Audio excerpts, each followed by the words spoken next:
HRN listeners. As we celebrate our 15th year, we are deepening our commitment to giving voice to the next generation of food systems storytellers, and we need your help. Our internship and fellowship programs help activate new possibilities for underrepresented and underestimated young people through experiential journalism, audio engineering, and production training. Through these unique programs, HRN helps food equity stewards build essential workforce readiness skills that expand their potential and foster economic mobility. Please consider supporting these critical programs. And with a minimum donation, you can be entered to win a dinner for two at an amazing restaurant in one of 8 cities and tickets to a concert at a great venue in one of those cities.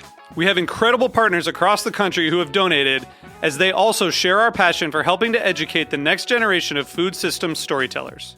Check out heritageradionetwork.org/15 to donate and enter to win today. That's heritageradionetwork.org/15 to donate and enter to win today. And make sure you donate before March 31st. Thank you. This episode is brought to you by Organic Growers School, offering a holistic crop management series for farmers starting on March 23rd. Learn more at organicgrowerschool.org. This week on Meat and Three, we continue our trade series with a piquant look at the many faces of the spice trade, from the high price tag of saffron to the ubiquity of chilies and the potential ripple effect that farmer protests in India may have on the global spice market. You know, farmers are protesting because they feel like their lives and livelihoods are on the line. You find it in a lot of cured foods like cured meat and Parmesan cheese. You also find it in ripening foods, like ripe tomatoes are very high in MSG. So there's sources of it all over the natural world. Tune in to Meat and Three, HRN's weekly food news roundup, wherever you get your podcasts.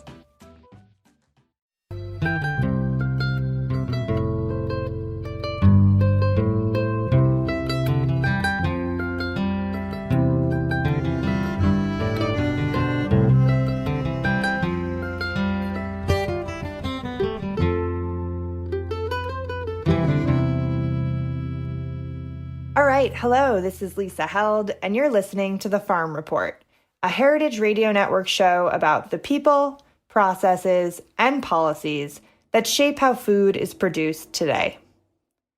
At this moment in time, we are about 20 days into the Biden administration, and the White House is already making moves that will affect food and agriculture. With a new Congress in place and Democrats in control in both the House and the Senate, at least slightly, it's also a new chapter for food and farm legislation.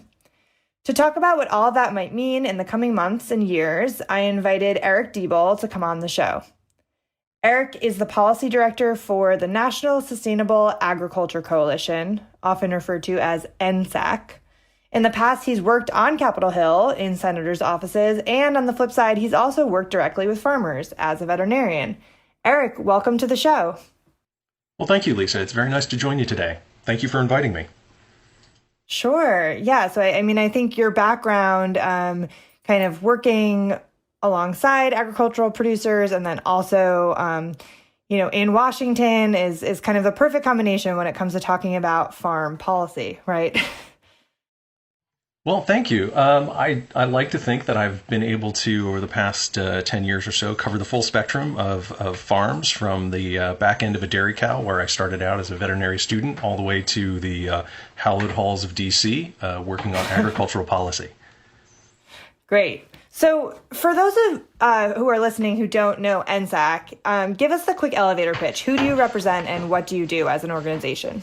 Sure. NSAC is a 30-year-old coalition of organizations and farmers that are dedicated towards making American agricultural practices more sustainable economically, more sustainable environmentally, and to build a more just and equitable and resilient food system that works for every farmer and makes sure that there's safe food available to everyone affordably in their own community. And you have lots of members all over the country, is that right? Can you give us a sense of how many organizations are members? Sure. We've got 130 member organizations, and like you said, they are all over the country. And many of the organizations are farmer organizations, and even more are farmer-serving organizations. So they may be organizations that are dedicated towards regional conservation practices. They may be interested in creating more resilient local food systems, food hubs, and networks of healthy food outlets in communities.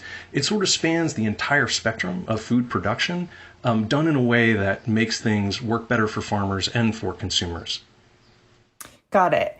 So one thing I learned last time I spoke with you, I think it was for a Civil Eat story, was that for every new administration, NSAC produces a transition document with recommendations for the incoming administration. So what were NSAC's top priorities for the Biden administration? Can you walk us through the big takeaways from that document? Happy to. Yeah, we at NSAC have been working with the coalition members and partner organizations to scope out transition team documents for every presidential administration incoming for the last 30 years. And this past election cycle was no different. And so the folks at NSAC sat together virtually this time and created a rather hefty tome. It clocked in at about 60 pages, which is a light document for anybody who's ever read an NSAC paper or report would know.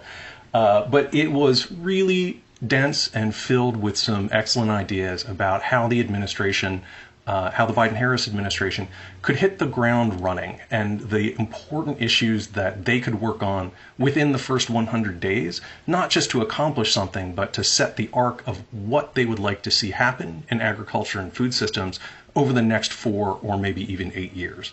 And so in that document, there were a lot of different recommendations. There were recommendations on how conservation programs that USDA has supported for many years could work better for more farmers and increase the amount of conservation return on federal investments. There were provisions in there about helping to support farmers that sell directly to consumers through places like farmers markets or through school programs. And there are lots and lots of different provisions in there, in the transition team documents, around the way in which farmers can be put at the center of climate mitigation and climate change resilience, because we know that that's an issue that every farmer faces wherever they're farming. And we want to make sure that the Biden-Harris administration was prepared to use all of the tools at USDA to put farmers right in the middle of that climate change solution. The other provisions that were in the document that I think are really important to mention right at the top are provisions around equity and making sure that USDA addresses some of its long-standing problems and concerns about how it serves BIPOC farmers, tribal communities, and other farmers who have not had the same access to USDA programs over the years. And our recommendations featured equity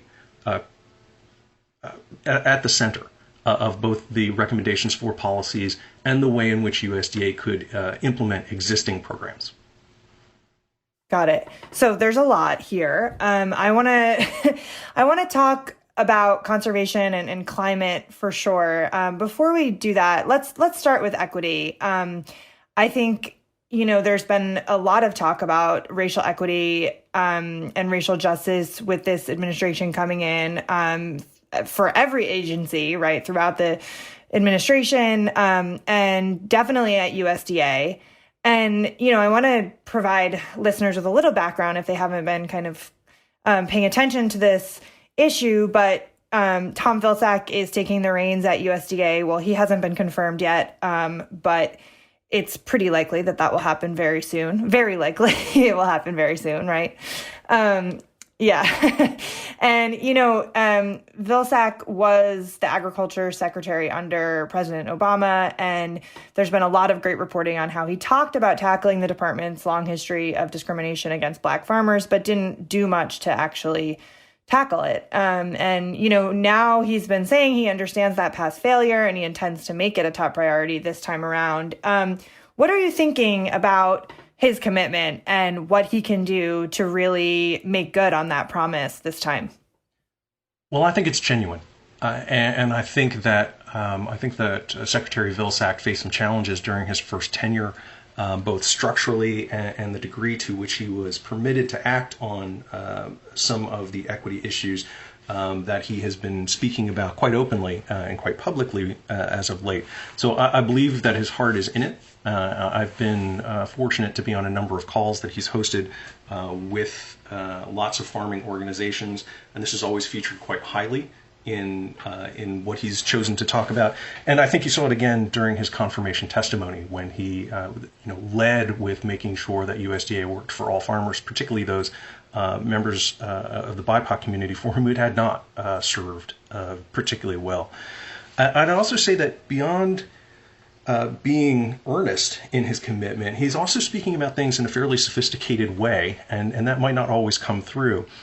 He's not just talking about programs that USDA has been that have been in place for many years, sometimes decades, that haven't necessarily served Black and Indigenous and farmers of color particularly well. We tend to think of things like crop insurance and FSA offices and NRCS programs. But he's also talking about the way in which climate change could disproportionately impact communities of color and the need to make strategic investments in those communities and in BIPOC farming communities to make sure that those farmers don't get left out of a potential climate change solution. And also an additional level of nuance in talking about access to farming and the issue of bringing more BIPOC farmers back into agriculture and making sure that whatever programs or policies that USDA puts in place don't make land prices rise to a level where it limits farmland access for BIPOC producers or folks that would like to become producers. So I think he's earnest, and I think he's sophisticated in the way in which he's approaching this problem. Interesting. Another thing I wanted to ask you about is legislation on this point. So the Justice for Black Farmers Act was introduced by Senators Cory Booker, Elizabeth Warren, and Kirsten Gillibrand, and that includes reforms that would affect USDA, among many other programs and reforms. I'm curious if NSAC is supporting that bill and what you think about its chances of actually going anywhere. Well, NSAC members did get together and held a special session to consider endorsing the bill, and they chose to do so. And I think they made a good decision when they made that recommendation. It's an important bill, and recognizing that it is unlikely to be implemented as it is currently drafted, I think the most important thing that the bill does is point a direction for USDA and sort of give the secretary some landmarks and some potential new tools. I'd also say that in late breaking news, Senators Warnock, Booker, Lujan, and Stabenow yesterday, late last night, introduced another bill to address farm debt for BIPOC producers. And press is just going out about this today. But at sort of first glance, it looks like another really important bill to address historic discrimination in federal agriculture policy as it relates to lending and credit access. So there's a lot of movement here. Oh, and forgive me, Patrick Leahy, Senator Patrick Leahy of Vermont also was an original co-sponsor of the bill. And so there are some developments that are shaping up even as we speak, to try to make sure that USDA and potentially Secretary Vilsack, should he be confirmed, has resources, tools, and the authority that he's going to need in order to make a real difference. Great. I love this. Breaking policy news on the Farm Report right now. Of course, when this runs, the news will be out about that bill, but I hadn't heard of it. So that's really cool. Well, it literally, we had some calls late yesterday, and I think the official announcement happened last night around 9:30. So still pretty fresh. Got it. All right. So we're going to take a quick break for a word from a sponsor, and we'll be right back with more with Eric Diebel.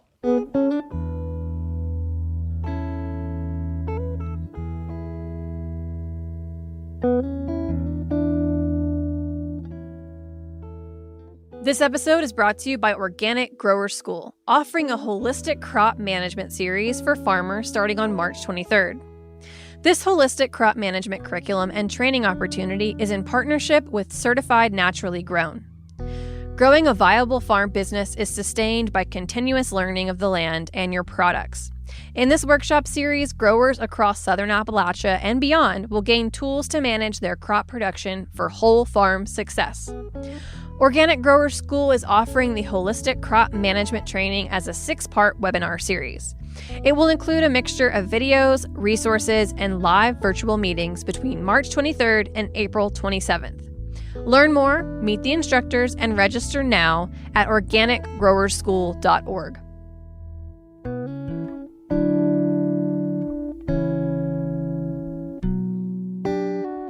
All right, we're back. This is Lisa Held. You're listening to the Farm Report on Heritage Radio Network.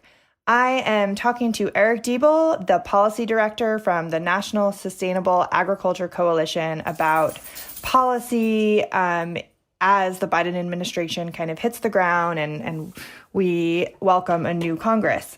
So, Eric, we talked a lot about equity before the break, and I want to talk about climate and environmental issues related to food and farming. So you mentioned conservation programs, and I know NSAC has been a really big champion of those programs like EQIP and CSP, the Conservation Stewardship Program, for a long time. There's been a lot of talk about expanding these. What does NSAC think is the most effective way to grow these programs, or just generally like make them more effective? Do you have specific recommendations for policymakers? We have so many recommendations for policymakers. Obviously, it figured pretty heavily in the transition team documents, and also in the discussion that we've been having with many members of Congress over the past few weeks.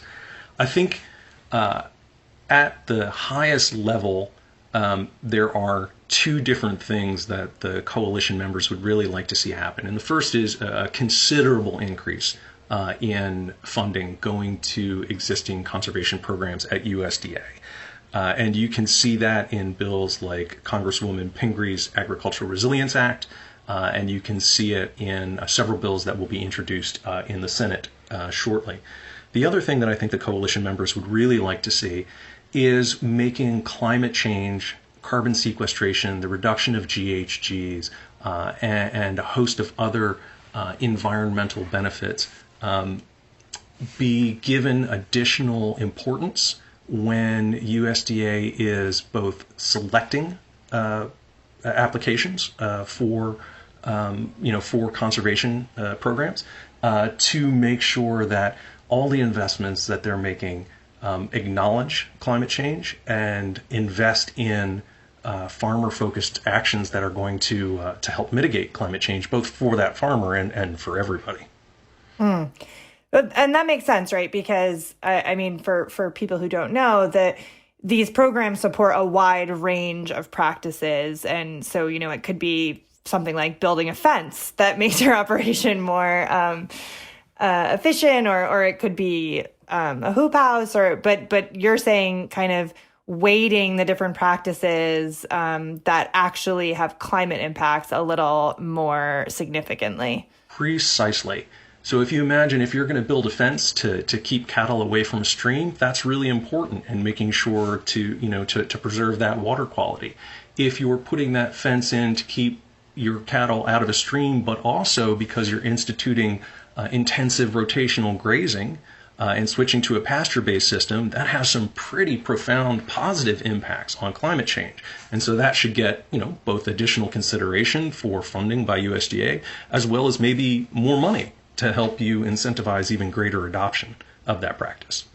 Right. So are you seeing any sort of movement on these two areas in terms of increased funding and also this kind of prioritizing practices? Do you expect that these recommendations will be taken up, or what are you thinking on that front? Well, not to jump too far ahead, because we're in the middle of one reconciliation process right now to deal with the coronavirus response, but we expect that if not the next bill, the bill after that will be a rather large reconciliation package around climate change. The Biden-Harris administration has been very public about the need to put climate change at the center of all federal policies. And so we expect that we'll see a lot of increases for conservation-oriented programs that address climate change directly in that bill. At least that's the hope of the coalition, for sure. And it's not just the next reconciliation package that we're looking at. If the administration is going to make real investments in climate change mitigation and resilience and adaptation, they're going to need to invest in agriculture in the same way that it looks like they're going to invest in energy production or transportation. Farmers have the unique ability to go below zero. A farmer with the right tools and the right incentive structure can farm in a way that's not just carbon neutral, but carbon negative. And very few other sectors of the economy is that possible. So it's really important to make sure that farmers get a chance to participate in these solutions, and really that the investment is there. Got it. Okay. So another solution that is getting a lot of attention right now that is a little bit more controversial, because, it does seem to me that conservation programs are pretty much universally beloved, right? Like, no matter where you are on the political spectrum, almost everyone agrees that conservation programs are a good thing. How much money they get, maybe, is up for grabs, or, there's some differing opinions. But funding is how Congress shows its love, and we would always love them to love conservation programs even more. But you're right, it's taken about 30 years to get there. But there is general acceptance of conservation programs as really important to farmers across the political spectrum. Right. And carbon markets, not so much. So there's a lot of controversy around the idea of carbon markets. A lot of the big agriculture companies and organizations support it. Many Democrats are on board. The Biden administration has signaled kind of that carbon markets might be a direction they're interested in going in. But then there's progressives and groups that represent sort of small farms that say carbon markets will only benefit big commodity producers. There's also issues of how to measure carbon sequestration. Like, is this even going to be effective? What's NSAC's take on all of this? Well, within a coalition, it's hard to achieve unanimity across the board, but we come pretty close when it comes to carbon markets. And I think the folks in the coalition approach them with deep skepticism. I think a lot of the things that you brought up in your question are questions and concerns that NSAC members have. There are concerns that any financialization of carbon sequestration on farms is going to disproportionately improve or sort of compensate the largest farms, which could potentially increase the pressure to consolidate and concentrate further in agriculture. There is the real question about how do we measure carbon sequestration, particularly over the long term, because you want to make sure that any of the investments that people are buying, any potential offsets, would be durable offsets. And that's a challenge because, farming is different in different places with different soils and different climates and different crops, and you need to account for all of that. And also, there is a real concern that if you only invest for carbon, then all you get is carbon sequestration. And you lose all of the other benefits, which you mentioned previously, things like air quality, water quality and water quantity, wildlife habitat. You lose all of those additional benefits that existing conservation programs can bring forward. And then there's also a technical issue. And I think Secretary Vilsack has been speaking about this quite publicly, particularly as of late, about the desire to make sure that a lot of these questions get answered before USDA creates a carbon market. And then in conversations with other folks in the administration, whether or not it's USDA's role to establish a carbon market. If, as we have heard, the Biden-Harris administration is going to make climate change a defining element of their administration, then it's also going to need to be something that happens at energy and transportation, as well as agriculture, and actually, quite frankly, across all of the departments within government. And so then the question becomes, can USDA fit whatever program they would design into this broader context and the need to really have an integrated solution rather than an ad hoc carbon market for farmers? And I think it's important for listeners to understand this is not the first time that we've had a carbon market in this country. And California's had a carbon market for decades, and we know it has not worked particularly well for farmers. So it's not just a question of having a carbon market that farmers can participate in, should we get to that at some point down the road, but that it has to work for farmers, and it has to be accessible to small and mid-sized farmers and farmers who are farming in a diverse way, rather than just the largest corn bean rotation farms. Yeah, that makes a lot of sense. One thing you mentioned earlier that I wanted to come back to is this idea of an intersection between racial justice and climate policy. So there was recently even an article in the New York Times that looked at the intersection of these issues and how they kind of coalesce at the farm level. Are there key things that you think USDA could do to address these two issues, racial justice and climate action, at once?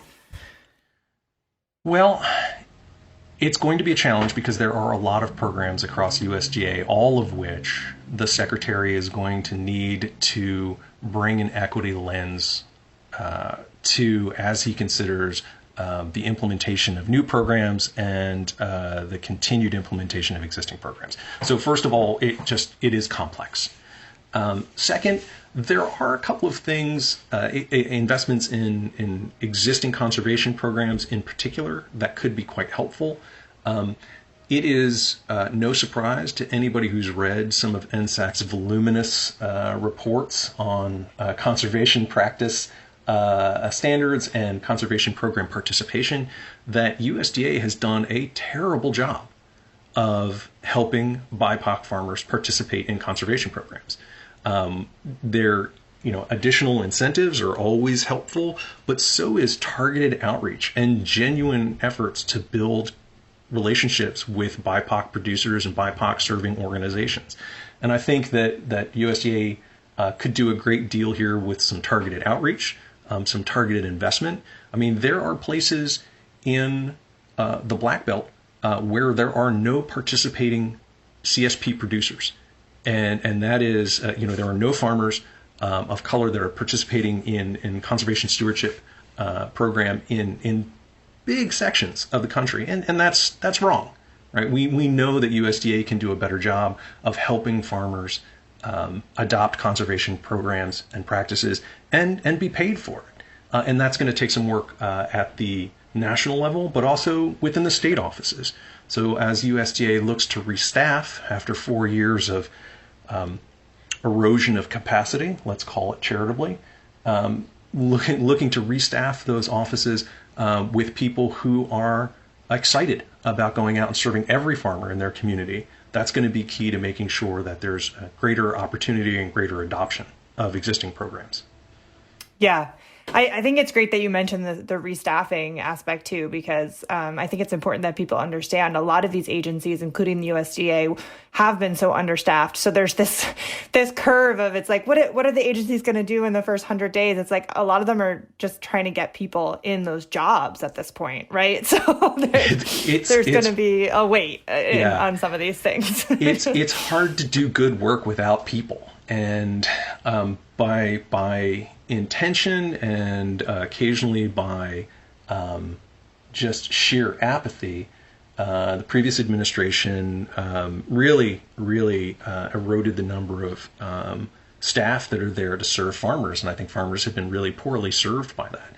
And, I think we saw this with the relocation of the Economic Research Service and NIFA to Kansas City, which caused, a loss of about 75% of their employees, all the way through the fact that there are just not enough staff in places like NRCS that are absolutely essential for making sure that farmers can get the information that they need, that they can get folks to do the farm visits that are required to participate in programs. It's all the way from the point where the farmer walks into a USDA office to the research that farmers are going to rely on for the next 30, 40, 50 years. That entire continuum across USDA doesn't have enough people in it. And I know that the administration is prioritizing restaffing, They're using the direct hire authorities that they have to get people in as quickly as they can. And they're looking at recruiting from lots of different communities and lots of different places they might not have looked before in an effort to get good people into those seats as quickly as they can. Absolutely. Okay, last topic. Briefly, we're going to go through this massive thing, which is the child nutrition reauthorization. No one knows about this. Basically, no one thinks about it except for me and you, maybe. But I love CNR.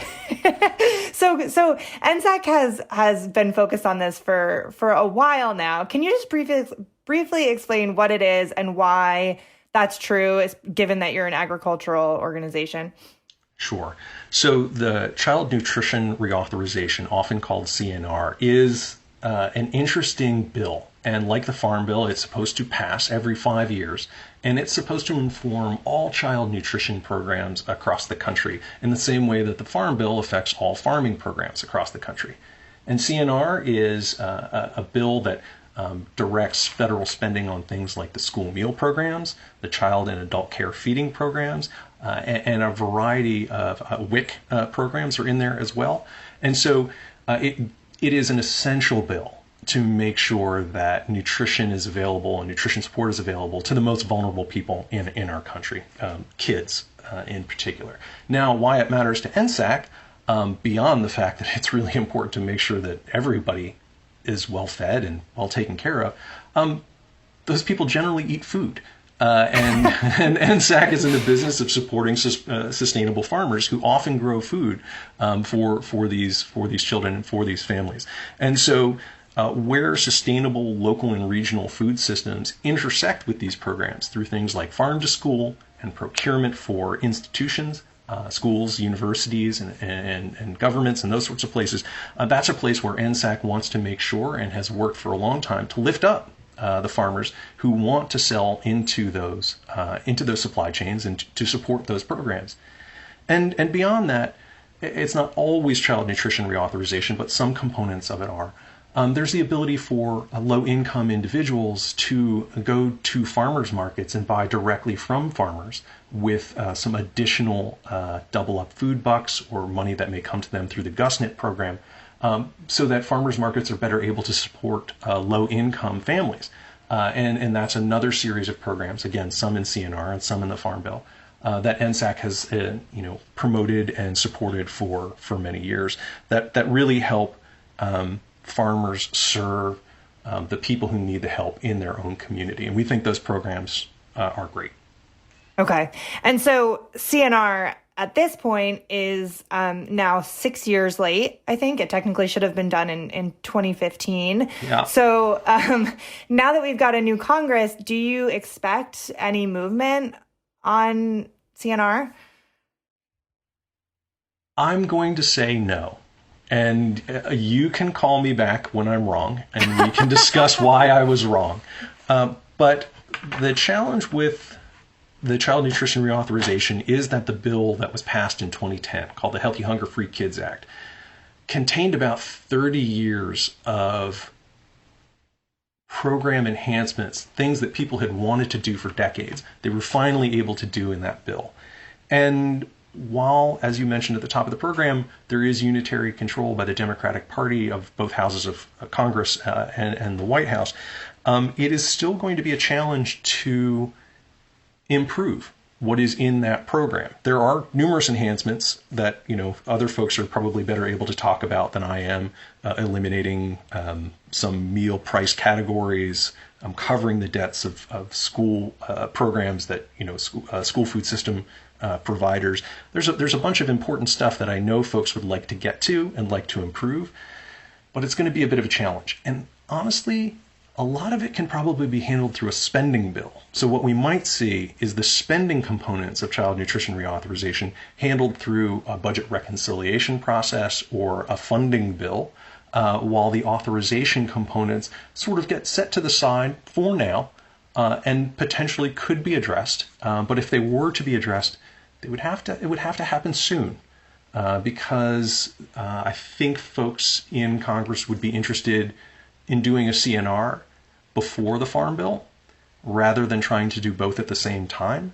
And so if we don't see movement very soon on a CNR, I think we're unlikely to see one in this Congress. Although, again, they may take care of many of the funding issues through the budget reconciliation process. Okay. Wow. Okay. We covered a lot of ground. Eric, thank you so much for coming on the show. Lisa, my pleasure, and I'm happy to come back anytime that you or anybody has a question. Maybe for the Farm Bill, we could get you back on. There'll be a lot to talk about then. Well, I hope it doesn't take 3 more years, but yes, I'm happy to come back and talk about that as well. Okay. Thank you all so much for listening to the Farm Report on Heritage Radio Network. If you enjoyed the conversation, please subscribe to the podcast, rate it, and share it. Until next time, this is Lisa Held.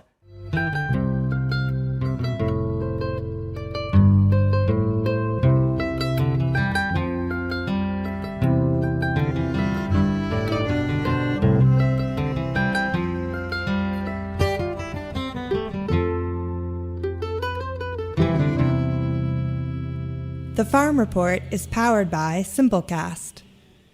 Thanks for listening to Heritage Radio Network, food radio supported by you. For our freshest content, subscribe to our newsletter. Just enter your email at the bottom of our website, heritageradionetwork.org. Connect with us on Instagram and Twitter at heritage_radio. You can also find us at facebook.com/Heritage Radio Network. Heritage Radio Network is a nonprofit organization driving conversations to make the world a better, fairer, more delicious place. And we couldn't do it without support from listeners like you. Want to be a part of the food world's most innovative community? Subscribe to the shows you like, tell your friends, and please join the HRN family by becoming a member. Just click on the heart at the top right of our homepage. Thanks for listening.